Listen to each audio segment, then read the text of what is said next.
The Miami Seaqarium is putting plans in place to move Lolita the orca back to her natural habitat after more than 50 years in captivity.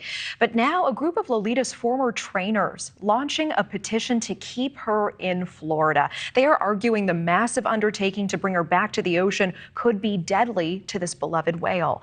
In fact, there's a 25% chance that Lolita would not survive this move. And the group looking to return her to her home waters is allegedly aware of those dangers. In 3 of the 12 possible outcomes they recognize for Lolita's journey home, it's possible she could die or let nature take its course. For a perspective on Lolita's transition back to the ocean, we do want to bring in author and former whale trainer Mark Simmons. Mark, thank you for being here. Thank you for having me. This will clearly be a potentially dangerous journey for Lolita to return to her home. 25% is surprisingly high for the likelihood of death. Why is this journey potentially so deadly? Well, Natasha, I think it's higher than that. I think it's a lot higher than that. You have to understand that she has been in the care of man. She's lived in a bubble for over 50 years, and transport of an animal that weighs between 7,000 and 8,000 pounds, that's high risk even under the most ideal conditions. So, you're taking her out, putting her in a stretcher that she is not accustomed to, and you can do some conditioning there, but you can't approximate 20 plus hours of a transport. She would be subjected to pressurization in the aircraft, noise in the cetacean in a whale's sensitive range. She would undergo an enormous amount of stress, and we're all familiar with the fight or flight response, a physiological response that causes our immune system to drop. So the real danger is not surviving the transport. It is once she gets into ocean waters, it's exposure to all the pathogens and bacteria she's never seen before, and with a compromised immune system.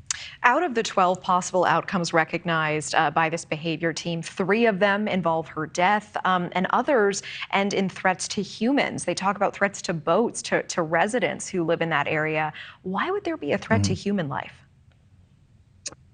You'd have to ask the person that said that. But, in cases like this before involving dolphins and other marine life, oftentimes the general public will feel they know better, and the net is cut. They try to cut the net, and that's resulted in killing the animal many times, in fact, and it's quite dangerous. So that may be what they're referring to, but you'd have to ask the source.